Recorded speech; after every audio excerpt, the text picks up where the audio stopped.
And the FBI says Raleigh was apparently the focal point for an attempted terror act by a South Carolina teenager who tried to join the terror group ISIS. The plot never fully materialized before authorities arrested the teenager. Our Steve Sprazer joins us now with more. Steve?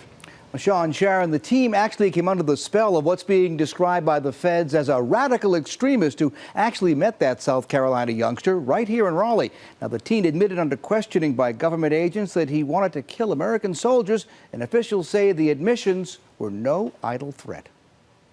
The case became public after the 16-year-old appeared in a South Carolina family court charged with possession of a .25 caliber pistol. But it's more serious than that.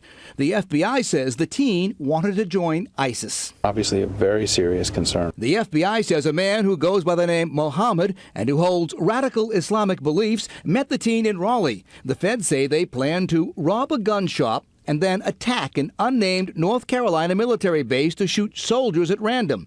Experts say this kind of recruitment is not unique. It's still a bit of a mini epidemic because FBI has said they have investigations going on in all 50 states, and we've seen 40 different arrests in the last 12 months for individuals wanting to travel abroad to fight with these groups like ISIS. The feds claim the teen was also planning to go to the Middle East to battle Americans overseas.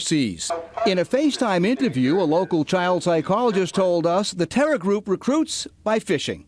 They're casting a very wide net, but it only takes one or two people to say, you know what, I find that interesting. Experts say the lure of what groups like ISIS offer can be a powerful attraction to teenagers. They're reaching out to this and finding this as something, that they want to be something bigger than themselves. The adventure, the fight, maybe identifying with Muslims all around the world and the suffering that they're going through. It's a combination of all these things. It's about acceptance. It's about finding groups where people are going to embrace you. And experts say it's not just domestic terrorism that we should be worried about.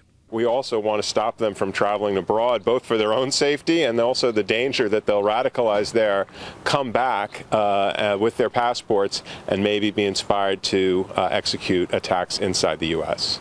Now, in an effort to try and stop people from joining overseas terrorist groups, our 9th District Congressman Robert Pittenger is introducing a bill which would restrict citizens from traveling to foreign countries where the governments there allow terrorists to engage in armed conflicts. I'm Steve Sprazer, WNCN News. Sean? All right, Steve, thank you. And digging deeper into this, since the rise of ISIS, it's estimated that more than 20,000 foreigners have joined its ranks. They hail from 90 countries. According to the Director of National Intelligence, at least 180 Americans have tried to go fight in Syria, although it's not known if all of them were trying to join ISIS. There are several different groups in that country's messy civil war right now. Here's a look at the countries with the highest number of people trying to join ISIS. You can see that the majority are coming from Tunisia, Saudi Arabia, Jordan, and Russia.